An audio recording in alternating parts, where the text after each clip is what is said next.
Hello class, this is section 3.5b proofs. Now I know that may sound intimidating at first, that this whole lesson is going to be over proofs, but I promise you that this lesson will show you that proofs do not have to be hard and that eventually you can become a proof all-star. I didn't mean that to kind of rhyme, but I'm just really excited to go through these with you. There are only 7 of them. Please take this step by step, follow along with me, and then we'll also be practicing these in class. So, I'm given that that line A is parallel to line B, and I need to prove that angle 3 is congruent to angle 6. So before we even start our proof, let's develop a game plan. Knowing that these two lines right here are parallel, do I have any reason to say that angle 3 and angle 6 are congruent? So if you think back to our last couple lessons, you absolutely do. These are alternate interior angles, which makes them congruent. So now we just need to put that into proof form, and we have to show every step. So we start off with our given statement, saying that A is parallel to B, and that that's a given statement. Now, the first thing that I said in our game plan was that those two were alternate interior angles. So guess what our next statement's going to be? Angle 3 and angle 6 are alternate interior angles. How do I know that? Because of the definition of alternate interior angles. Then step 3, I can say that they're congruent, and the reason I can say that they're congruent is because alternate interior angles are congruent. That's a theorem that we learned in our second lesson. I would also accept the alternate interior angle theorem as an answer as well. So boom, we just did our first proof in 3 steps. Moving on. Proof number 2. I give you that A is parallel to B and that angle 1 plus angle 7 is equal to 180. So, just looking at our picture, can we think of any reason why 1 and 7 would be equal to 180? Well, I can see that they are consecutive exterior angles, which makes them supplementary. So that's why they're equal to 180.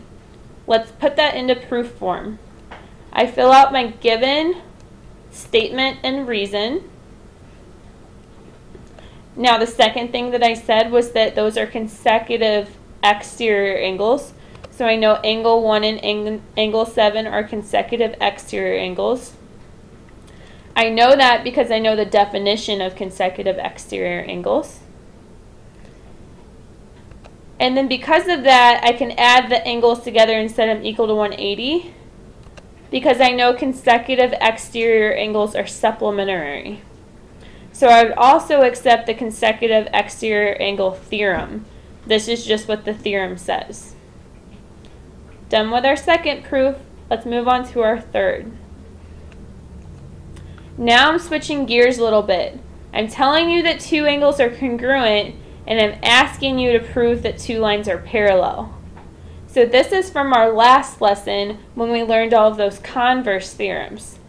Anytime you see that you are proving lines parallel, you will have to use a converse theorem as your last reason.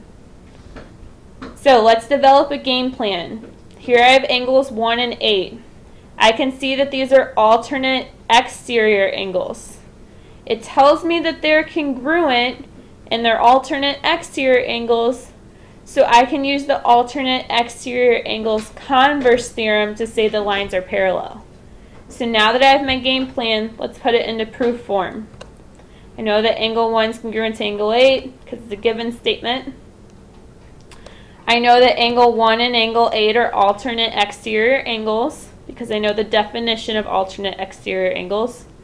Since they're congruent and they're alternate exterior angles, I can now say that A is parallel to B by the alternate exterior angles converse. Moving on to proof number 4. Ding, ding, ding. We have a proof statement of proving lines parallel. So I know I'm going to be using a converse theorem again. So My given statement has angles 3 and 5. So let's look over here for our game plan. Angles 3 and 5 are on the same side of the transversal. They're on the inside of the parallel lines. So these are going to be consecutive interior angles. I know consecutive interior angles are supplementary, so I know that I can set them equal to 180. Now let's put that in proof form. So, I'm sorry, since they're supplementary, I can say that the lines are parallel. Alright, now let's put in proof form. So I have that angle 3 plus angle 5 is equal to 180. That's a given. I know that since those two angles are equal to 180, that they are supplementary. That's just using the definition of supplementary. If two things are equal to 180, then they're supplementary. The reason I had to use this step is because whenever you're looking at the converse of consecutive interior angles, it says that two angles are supplementary in consecutive interior angles, then the two lines are parallel. So in my proof, I had to say that these two angles were supplementary. Next step, I know that they are consecutive interior angles. That's using the definition of consecutive interior angles. Steps 2 and 3 are interchangeable, so if you were to switch these two, the proof would still be correct. And then finally, our step 4 says that A is parallel to B, and that's using the consecutive interior angles converse. So since these are consecutive interior angles and they're supplementary, I can use that converse. Step 5, we're over halfway now. Now we have a more complicated picture. We have the L and M are parallel, and then we have the M and N are parallel. And I need to prove that angle 4 is congruent to angle 9. So, you probably need to look back at your notes for this one and look to those two last theorems that we talked about last lesson. We talked about a theorem that dealt with having two lines parallel to the same line. That theorem said if two lines are parallel to the same line, then you can say those two lines are parallel. So if L is parallel to M and M is parallel to N, you can say that L is parallel to N. And this is the theorem right here. Two lines parallel to the same line are parallel.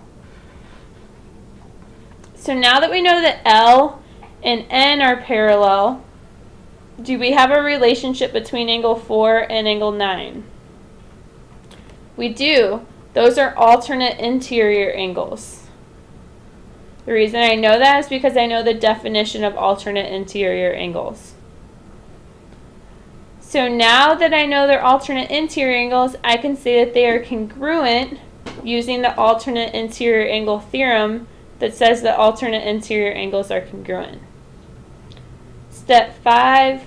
Proof 5 is down. Proof 6. Again, I tell you L is parallel to M and M is parallel to N. So that's our given statement and reason that's already filled in. This one's going to be similar to the last proof, where since L is parallel to M and M is parallel to N, I can say that L and N are parallel, using the fact that two lines are parallel to the same line are parallel. Alright, so now let's look at L and N. Look at angle 2 and angle 11. What's the relationship between these two angles? Because we're trying to arrive at the fact that they're congruent. Well, I can see that these are alternate exterior angles. So angle 2 and angle 11 are alternate exterior angles, using that definition of alternate exterior angles. Since they are alternate exterior angles, I can say that they are congruent, using the alternate exterior angles are congruent. Or I would also accept the alternate exterior angles theorem. Final proof of the night. Given that angle 1 is congruent to angle 2 and angle 1 is congruent to angle 3, we need to prove that AB is parallel to DC. Ding, ding, ding, we have to use a converse theorem because we're proving two things are parallel. So let's start off with our given statements and reason. Immediately looking at this given statement, we can already say something about angles 2 and 3. Since angle 2 is congruent to angle 1 and angle 3 is congruent to angle 1, I can say that angle 2 is congruent to angle 3 using substitution. So that was just going off that given statement. Now let's look at angles 2 and angle 3. Do they have any special angle pair going on? Well, these are alternate interior angles. Angle 2 and 3 are alternate interior angles. How do I know that? Because I know the definition of alternate interior angles. So, since these are congruent and they're alternate interior angles, I can say that line segment AB is parallel to line segment DC using the alternate interior angles converse. So that's the end of the lesson. Make sure you fill out your WSQ, and I'll see you in class to practice some more proofs. Have a good day.